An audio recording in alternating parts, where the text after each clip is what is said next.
কিন্তু আজকের এইখানে যে নব ব্রিগেড, যে নবভাবনায় নবগান্ডীর ধনুকধারী অর্জুনেরা আগমনিত হচ্ছে, এটা নিয়ে একটু গর্ব করতে হয়।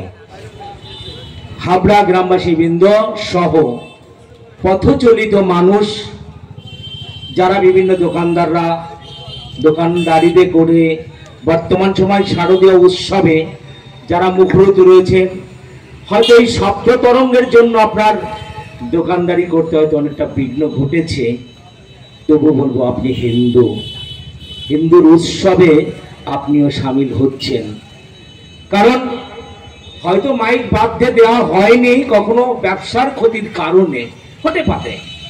এবং আজকের এই শব্দ তরঙ্গে আপনার ব্যবসা হয়তো একটু ঘাটতি হলো, কিন্তু সুরক্ষা হলো, এটা আপনাকে মাথায় রাখতে হবে। সুরক্ষাটা কি করে হবে?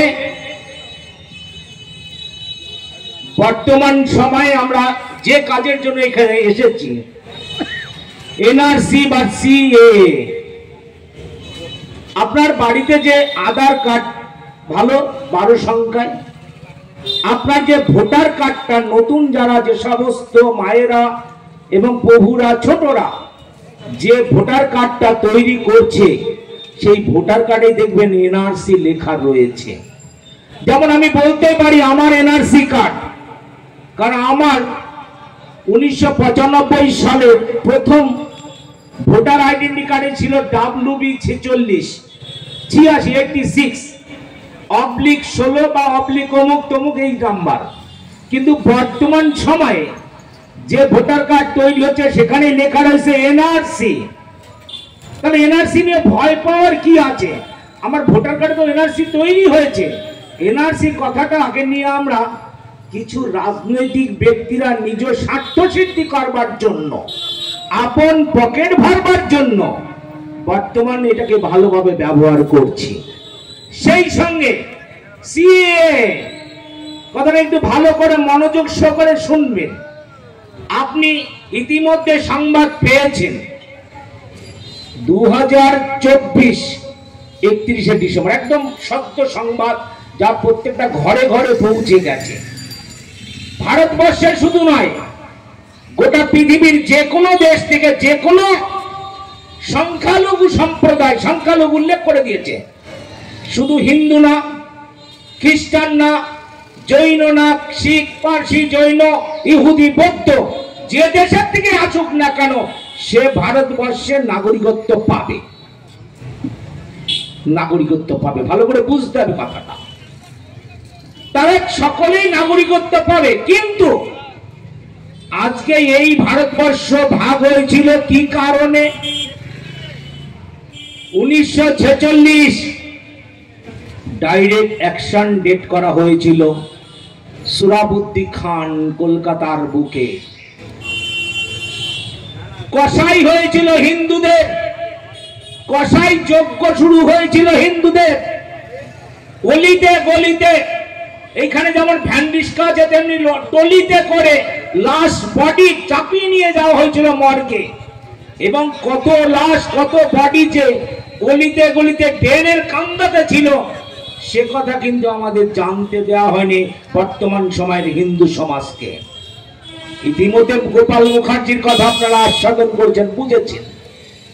তাকে গোপাল পাঠা বলা হয়, তার কারণ আপনারা এখনো গিয়ে দেখতে পারবেন মেডিকেল কলেজের সামনে তার একটা পাঠা বিক্রির দোকান আছে। তার সেই পাঠা বিক্রি করতেন, তাই ওনার নাম হয়েছিল গোপাল পাঠা। সেই গোপাল মুখার্জি সেই দিন সেই নরকীয় হত্যা লীলা, হিন্দু যজ্ঞ, হিন্দু নরকীয় হত্যা লীলা থামানোর জন্য তিনি সামনের সারিতে এসেছিলেন।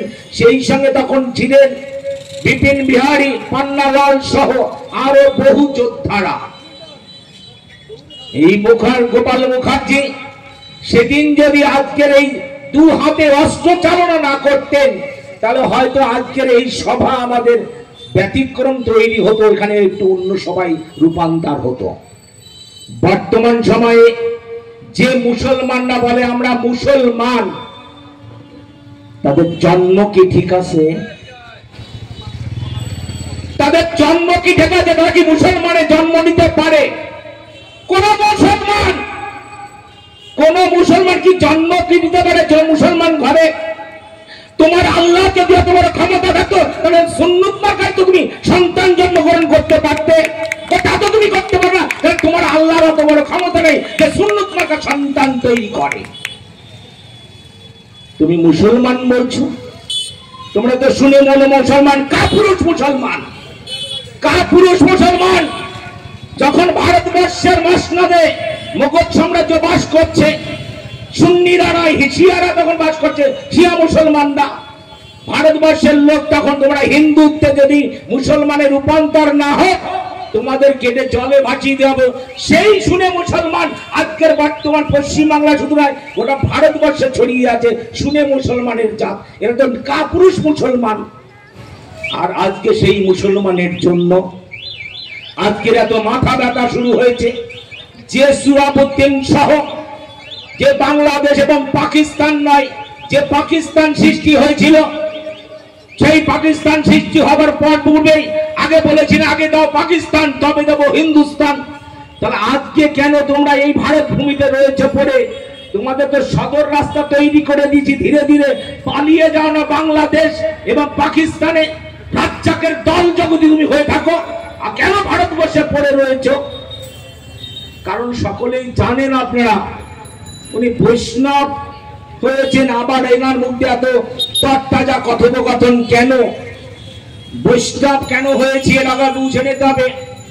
মহাপ্রভু চৈতন্য মহাপ্রভু যখন এই আজ থেকে 539 বছর পূর্বে নদিয়া নগর এখান থেকে মাত্র 90 কিলোমিটার দূর তিনি যখন এসেছেন, তার 23 বছরের বয়সে তিনি কিন্তু হুঙ্কার ছেড়েছেন, এই কাজী বেটা বেরিয়ে দেখি তুই আমার নামের বদলে কাম দিতে চাইছিস। সেদিন কিন্তু এই প্রথম এই গণ আন্দোলন সৃষ্টি হয়েছিলেন আমার এই হরিনাম সংকীর্তনের মধ্যে দিয়ে। বৈষ্ণবরা কিন্তু সেই বৈষ্ণব আমি যে আমার মহাপ্রভু যে শিক্ষা দিয়েছিলেন কাজীর বিরুদ্ধে লড়াই করবার, সেই কাজীর বিরুদ্ধে লড়াই করা বৈষ্ণব হলাম আমি। আমি সেই বৈষ্ণব হতে চাই যে বৈষ্ণবের মধ্যে দিয়ে কাজীর ভাবটাকে আমরা তুলে ধরতে চাই। যে কাজী বেটা তুমি সর্বনাশ দেখো না, তাহলে কিন্তু আমি মহাপ্রভুর মতো তোমার জন্য দণ্ডভক্ত বাকি রাখবো না, এ নিয়ে কোনো সংশয় নেই। যে পূজ্যনীয় ভাব আপনারা জানেন, সহিষ্ণুতা বৈষ্ণবের রূপদান, সকলেই দেখেছি সহিষ্ণুতা রূপদান। আমার পূজ্য আরাধনা দেবতা যে নারায়ণ, যে চতুর্ভুজে তার বাহুদণ্ড খাড়িত, তার কি দরকার ছিল হাতে গদা রাখার? তার হাতে কি করে দরকার ছিল সুদর্শন চক্র রাখার?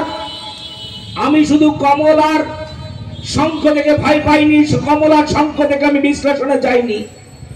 আমি বলতে চাই কেন তিনি সুদর্শন চক্র হাতে রেখেছিলেন। এই সনাতন ধর্ম আপনারা একটু যদি পিছনের কথায় পিছে যান, আজ থেকে মাত্র ১৩,০০০ বছর পূর্বে এই মুসলমান ধর্ম কি ছিল? এই মুসলমান ধর্ম কি ছিল? আছে কোন মুসলমান বলতে পারবে যে আমি ১৩,০০০ বছর পূর্বে আমার ধর্ম ছিল? আজকে যে খ্রিস্টানেরা আমার পাড়ায় পাড়ায় গিয়ে আমার মায়েদের বুঝিয়ে যাদের মধ্যে খ্রিস্টান বোধ সৃষ্টি করছে, তারা কি ২০০০ বছর পূর্বে কি সে খ্রিস্টান জাত ছিল? আজ থেকে ২৫০০ বছর পূর্বে